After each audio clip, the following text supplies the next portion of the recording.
ہارون صاحب اب کچھ ماحولیات سے متعلق بات کر لیتے ہیں۔ یقینی طور پہ یہ بہت بڑا کریڈٹ ہے اور خاص طور پہ تحریک انصاف کو اسی چیز کا کریڈٹ دیا جا سکتا ہے کہ ماحولیات کے اوپر گلوبل وارمنگ سے ریلیٹڈ حکومت نے جو بھی انیشیٹوز لیے، جو بھی اقدامات کیے، اور یقینی طور پہ دینا چاہیے، تنقید نہیں کرنی چاہیے، مگر یہ بھی درست ہے کہ پچھلی کسی حکومت نے اس پر کوئی کام نہیں کیا۔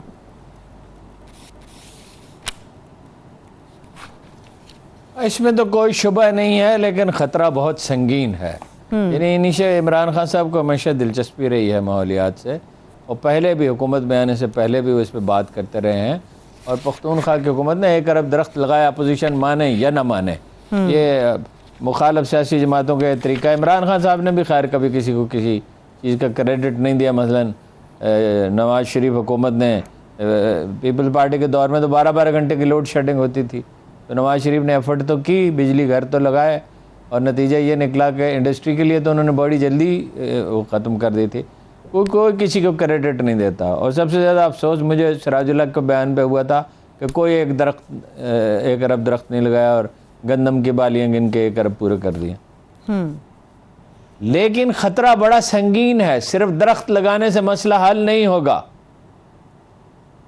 55 سے 60 سال کے دوران گلیشیئر پگھل جائیں گے، سیلاب آئیں گے ان سے، یہ ایک حقیقی خطرہ ہے۔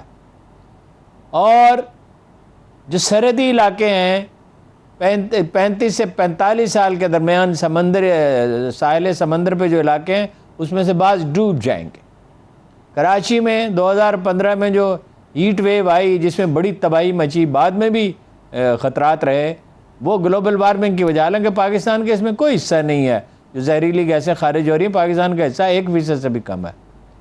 2010 میں جو اتنا بڑا سیلاب آیا، جس میں 38,000 کلومیٹر ایریا ڈوب گیا، اور 1600 زندگیاں گئیں، 1000 آدمی اس کے علاوہ اس کے نتیجے میں، جو جرمن تھنک ٹینک جو گرین غالباً چینل کیا اس کا نام ہے، اس کے جو زیادہ شمار ہیں، پاکستان 5 ان ملکوں میں شامل ہے جنہیں سب سے زیادہ خطرہ ہے۔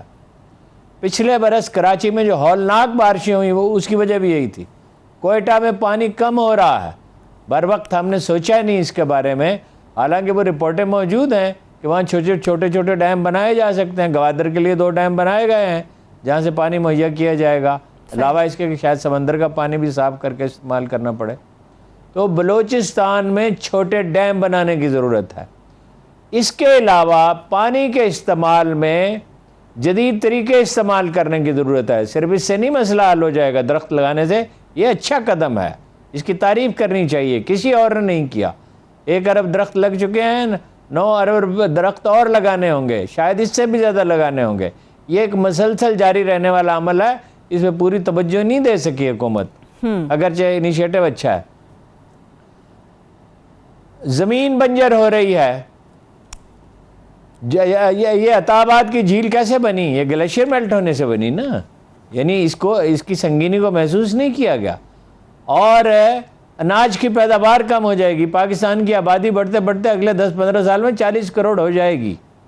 ہمارے دوست بعض مضمون لکھ رہے ہیں اخباروں میں کہ آبادی بڑھنے سے کیا ہوتا ہے۔ او بھائی، آبادی اگر تو آپ ان کو تعلیم دے رہے ہوں، کوئی ہنر سکھا رہے ہوں، پھر تو وہ آپ کا ایسٹ ہے، ورنہ تو تباہی ہے نا۔ عمران خان صاحب بہت ذکر کیا کرتے تھے 2 کروڑ بچے سکول نہیں جاتے، آج کل بہت کم ذکر کرتے ہیں۔ تو ایک اس کا پہلو یہ ہے کہ پاکستان کی خدمات کو تسلیم کیا گیا ہے، اپریشیٹ کیا گیا ہے، اور بھارت تو پاکستان کو تنہا کرنا چاہتا تھا، مگر اقوام متحدہ کے سیکرٹری جنرل آئے، دوسرے لوگ آئے، اور پاکستان نے اچھی ان کی پذیرائی کی۔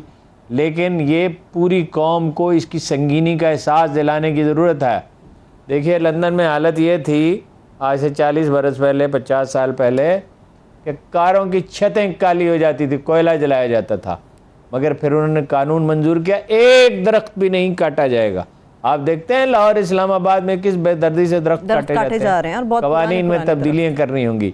اس کو ایک قومی مہم بنانا ہوگا، اس میں میڈیا کو اپنا رول پلے کرنا ہوگا، اس میں سیاسی جماعتوں اور فعال طبقات کو اپنا رول پلے کرنا ہوگا۔ یہ صرف حکومتیں نہیں ہیں جو اتنی بڑی جو مصائب ہوتے ہیں ان سے نمٹ سکتی ہیں، اس میں پوری قوم کو شریک۔ ٹھیک ہے ہارون صاحب، ایک تو یہ کہ پانی کے بحران پہ آج عمران خان صاحب نے دوبارہ سے بات کی ہے، سندھ اور پنجاب کا مسئلہ پہلے چل رہا ہے، اس کا ذمہ دار کون ہے اور اس کا حل کیا ہے؟ میرے پاس آخری 3 منٹ ہے ہارون صاحب۔ نہیں وہ اصل اس موضوع پہ آئے ہیں نا جی فاروق ستار کے، میں نے اس پہ جو بات کرنی تھی کر دی. ٹھیک ہے چلیے. فاروق ستار صاحب کی سیاست کو کس سے خطرہ ہے؟ فاروق ستار صاحب کو بلایا اینٹی ٹیررسٹ کورٹ نے. اب آپ نے افغانستان کی چونکہ بات کی ہارون صاحب، افغانستان کے حالات تو ہر گھنٹے کے بعد جو ہیں وہ زیادہ خراب ہوتے چلے جا رہے ہیں، گھمبیر ہے. امن کی بات کرتے رہتے ہیں مگر وہاں کے جو افغان سیکیورٹی ایڈوائزر ہیں وہ مسلسل اس قسم کے بیانات دے رہے ہیں جو پاکستان کے خلاف استعمال ہو رہے ہیں، حالانکہ پاکستان ان کے لیے بھرپور کوششیں کر رہا ہے. آج ذکر کیا قریشی صاحب نے دوبارہ سے اس بات کا. دیکھیے نا، ایک جب اتنا خوفناک عدم استحکام ہوتا ہے تو ایک پاگل پن سوار ہو جاتا ہے. پاکستان سے بھی زیادہ خراب صورتحال ہے. بادغیس میں آج دھماکہ ہوا ہے جی، اور 11 افراد ہیں وہ جہاں بھاگ ہو گئے، جس میں عورتیں اور بچے زیادہ، غالباً عورتیں اور بچے ہیں. تو دیکھیں نا، یہی جو کوششیں ہو رہی ہیں، یہ جو اپنا صدر آئے ہیں اس کے ازبکستان کے، تاجکستان کے دورے پر آئے ہیں جی، تاجکستان، ان کا اسی سلسلے میں جو پاکستان جو کوششیں کر رہی ہے اس کا حصہ ہے. سمجھا یہ جاتا تھا کہ پاکستان جو ہے وہ تو پاکستانی حکومت پشتونوں کی حامی ہے، اور وہ تاجکستان کے صدر ہیں. ظاہر ہے تاجک آبادی، اس سے انہیں ہمدردی تھی جی. تو یہ جو خلیج ہے اس کو پاٹنے کی کوشش کی جا رہی ہے. اور اب جب یہ وقت آ رہا ہے، جب امریکی جو ہیں انہوں نے تو چکمہ دیا کہ جی ستمبر میں جائیں گے، عرب وہ تیزی سے واپس جا رہے ہیں اور اسے خانہ جنگی کے حوالے کرنا چاہتے ہیں تاکہ اس میں خلا پیدا ہو اور ان کے لیے گنجائش رہے. اب اس میں چین بھی پریشان ہے، روس بھی پریشان ہے، وسطی ایشیا کی ریاستیں بھی پریشان ہیں. یہ بہت اچھا انیشیٹو لیا گیا. تاجکستان تو پاکستان سے صرف 16 کلومیٹر کے فاصلے پہ ہے، صرف 16 کلومیٹر، بیچ میں واخا کی پٹی ہے، اور وہ بیلٹ اینڈ روڈ منصوبے کا حصہ ہے. صحیح. یعنی ان کے لیے تو بڑے مواقع ہیں دونوں ملکوں کے میں اگر تعاون ہو. یہ تو انگریزوں کے آنے سے پہلے تو ہماری ساری تجارت ہی سینٹرل ایشیا کے ساتھ تھی. پشاور شہر جو اتنا بڑا شہر بنا، بعد میں اور بھی مواقع پیدا ہوئے جس کی وجہ سے اس میں وسعت پیدا ہوئی، تو پشاور کی تو حیثیت ہی یہ تھی. اسی لیے اس کی تاریخی اہمیت بھی ہے، اسی لیے وہ ہزاروں سال سے آباد چلا آ رہا تھا. یہ تو دیکھیے نا، سینٹرل ایشیا تو مسلمان ہو گیا تھا. جناب عمر بن عبدالعزیز کے زمانے میں شروع ہو گیا، آذربائیجان کے لوگ ہو گئے، اس کے بعد دوسرے لوگ ہوئے. تو ان سے ہمارے بہت قدیم تاریخی تعلقات ہیں. بابر کا تعلق کہاں سے تھا؟ ازبکستان سے تھا. سینٹرل ایشیا کے تو بے شمار لوگ پاکستان میں آباد ہیں. اب بھی جو خانہ جنگی وہاں ہوئی جس وقت سوویت یونین ٹوٹا، تو بعض لوگ تو کہتے ہیں 12 لاکھ، اگر 12 لاکھ نہیں تو اس سے کچھ کم لوگ جو ہیں وہ پاکستان میں آ کے آباد ہو گئے. صحیح. انہوں نے پورا افغانستان عبور کیا. افغانستان میں ان کے لیے جائے پناہ نہیں تھی، پاکستان سبھی کی جائے پناہ ہے. تو گلگت بلتستان میں لاکھوں آدمی ان کے آباد ہیں. اب دیکھیے نا کہ اگر امن ہوتا ہے تو اس کا بینیفیشری ہے. ہم بھی سب سے بڑے بینیفیشری تو ہم ہیں، مگر سینٹرل ایشیا کی ریاستیں بھی تو اس کی بینیفیشری ہیں.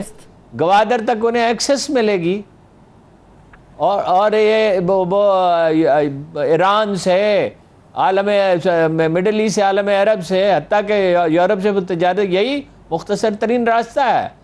چابہار کا اور گوادر کا اگر ٹرک وہاں سے چلے سینٹرل ایشیا سے کسی بھی جگہ سے تو 16 گھنٹے کا فرق ہے. 16 گھنٹے میں کتنا ڈیزل صرف ہوتا ہے، کتنے اخراجات بڑھتی ہیں، کتنی ویئر اینڈ ٹیئر ہوتی ہے.